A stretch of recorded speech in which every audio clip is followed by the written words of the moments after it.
Assalamualaikum warahmatullahi wabarakatuh. Selamat siang anak-anak. Semoga kalian tetap dalam keadaan sehat walafiat, tetap menjaga kesehatan dan tetap semangat dalam mengikuti PJJ pada siang hari ini.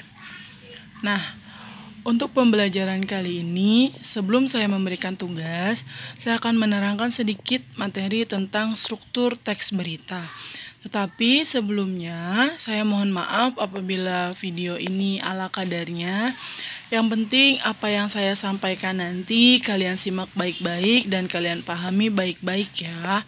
Nah, sekarang kalian keluarkan LKS Bahasa Indonesia, kemudian kalian buka halaman 5, yaitu tentang struktur teks berita. Nah, sebelum kita membahas tentang struktur teks berita, saya akan mengulas sedikit tentang pengertian teks berita. Teks berita itu apa? Ada yang ingat? Nah, teks berita itu teks yang melaporkan suatu kejadian yang telah atau sedang terjadi. Kemudian, teks berita itu tidak hanya pengertiannya saja, melainkan memiliki unsur dan struktur. Saya ulas kembali unsur teks berita itu ada apa saja. Sebentar ya. Unsur teks berita yaitu ada 5 W plus 1H. Nah, 5W plus 1H ini terdiri dari what, where, kemudian when, why, who, dan how. Nah, 5W plus 1H ini memiliki nama lain. Ada nama lainnya. Ini untuk kalian tahu saja ya, biar kalian mengingatnya lebih mudah. Nama lainnya itu apa? Yaitu A, dik, sim, ba, adik Simba. Nah, A-nya itu untuk apa? Artinya apa yang terjadi pada berita tersebut. Kemudian D-nya itu untuk di mana. Di mana. Apa. Kemudian K-nya itu untuk kapan. Si-nya itu untuk apa sih, Bu? Si-nya itu untuk siapa. M-nya itu untuk mengapa. Dan ba-nya itu untuk bagaimana. Ya, nah nanti kalau misalnya ada yang bertanya kepada kalian, nama lainnya unsur teks berita itu apa sih selain 5W plus 1H? Kalian bisa menyebutnya sebagai adik Simba. Itu nama lainnya ya, kalian ingat-ingat. Nah, sekarang kita masuk ke struktur teks berita. Kita lihat di LKS, struktur teks berita. Teks berita memiliki struktur yang berbeda dengan jenis teks lainnya. Adapun struktur teks berita antara lain, kepala berita berisi pembuka dari peristiwa yang diberitakan di teks berita tersebut. Pada umumnya tertera penjelasan singkat mengenai berita yang sedang dibahas. Tubuh berita berisi tentang proses kejadian dari awal sampai akhir pada teks berita tersebut. Nah, yang terakhir itu ada ekor berita, berisi tentang referensi dari narasumber di dalam berita. Nah, struktur teks berita itu, mohon maaf apabila videonya ala kadarnya ya nak ya. Yang penting semoga kalian paham apa yang saya sampaikan ya. Struktur teks berita itu ada 3 kan. Ada kepala berita. Semoga juga tulisan saya terbaca ya nak ya. Kepala berita, kemudian tubuh berita, dan ekor berita. Nah, Kemudian kita gambar seperti ini.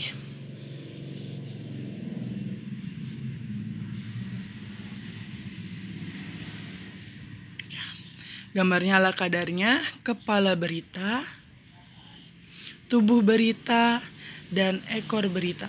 Nah, ini gambar ini dinamakan piramida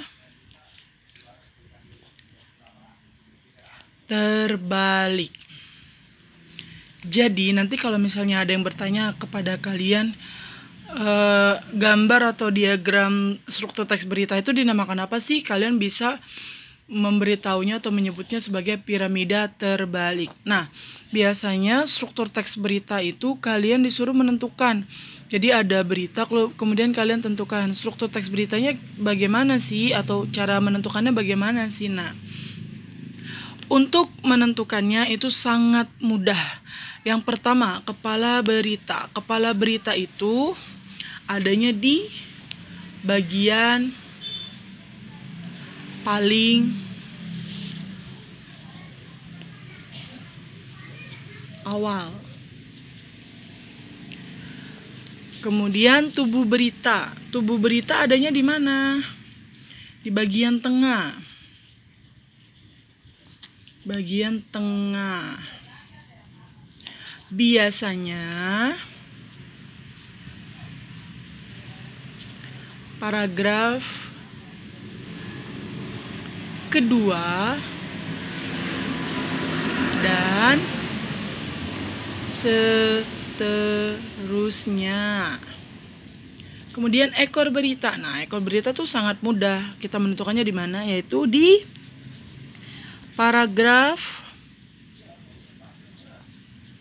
terakhir. Nah, di sini saya sudah ada satu koran yang menyajikan berita tentang menangkal corona. Sekarang kan lagi ada pandemi ya, lagi ada COVID-19, jadi kita bahas menangkal corona. Nah, untuk menentukan struktur teks beritanya di sini sangat banyak di paragrafnya. Nah, kalian sudah tahu belum paragraf itu yang bagaimana sih? Nah, kalau belum tahu, paragraf itu yang seperti ini nih. Kita lihat sebentar. Nah, yang seperti ini nih, menjorok ke dalam. Ini dikatakan sebagai paragraf ya. Oke, paham ya, tahu ya, yang menjorok ke dalam tuh dikatakan sebagai paragraf. Nah, kemudian cara menentukannya bagaimana? Tadi kan saya katakan, mohon maaf ya Nak ya apabila saya ngomongnya kecepatan. Nah, tadi kan saya katakan kepala berita itu berada di bagian paling awal. Berarti yang mana sih? Bukan judul ya Nak ya. Kepala berita itu bukan judul, melainkan ini nih. Nih. Yaitu paragraf paling awal. Ini dikatakan kepala berita. Mau berita apapun, kepala beritanya pasti di paragraf awal. Kemudian ada apa lagi sih Nak? Ada tubuh berita. Tadi tubuh berita itu adanya di mana? Bagian tengah, biasanya paragraf kedua dan seterusnya. Nah, maksudnya apa? Ini kan paragraf pertama nih, atau paragraf awal. Paragraf keduanya mana? Tentunya yang di bawahnya, di bawahnya kan. Nah, di situ tadi kan saya bilang biasanya paragraf kedua dan seterusnya. Maksud dari kata seterusnya itu tergantung dari berapa paragraf yang dimiliki berita tersebut. Biasanya berita itu tidak hanya terdiri dari 3 paragraf atau 5 paragraf, melainkan lebih banyak. Nah, nanti ketika kalian menentukan struktur teks berita, bagian tubuh berita, kalian cukup menandai dari paragraf kedua sampai, ini kan banyak ya, saya juga belum hitung, sampai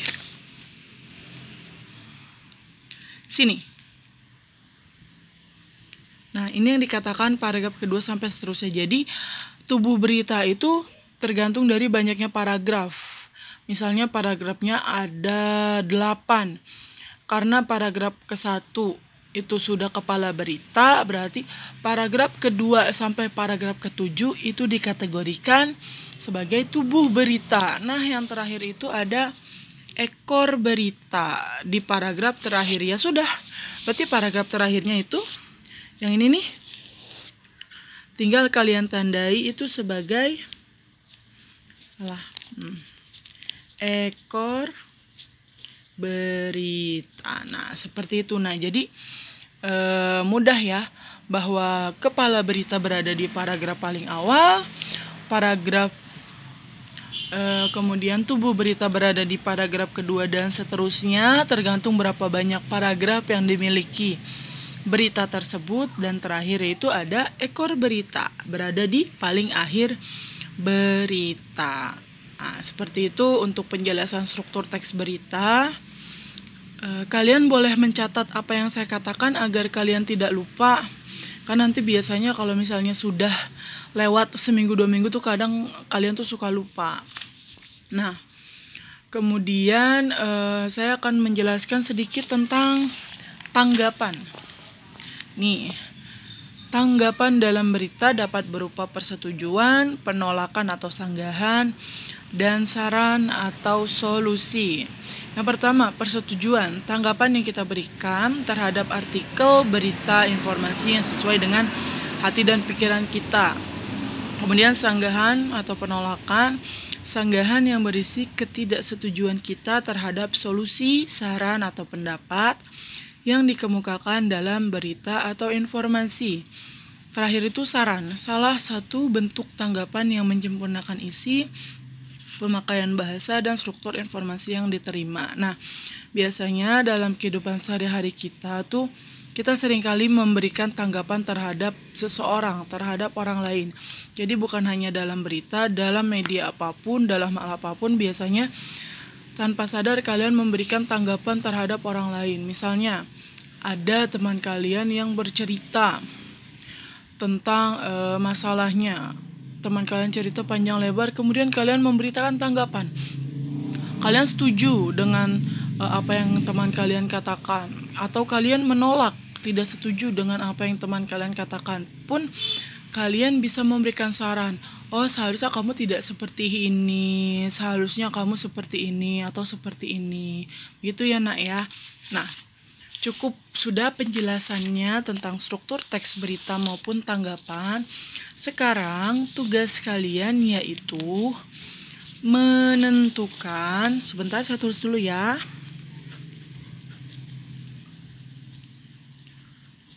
Menentukan struktur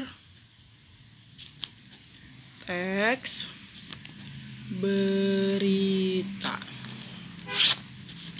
Tugasnya menentukan struktur teks berita. Jadi berita yang sudah kalian miliki atau kalian mau mencari berita lain juga tidak apa-apa. Kalian tentukan strukturnya. Kalau misalnya beritanya sudah ada yang di koran waktu itu yang saya kasih tugas, cukup kalian tandai seperti yang tadi saya lakukan. Mana nih? Sebentar.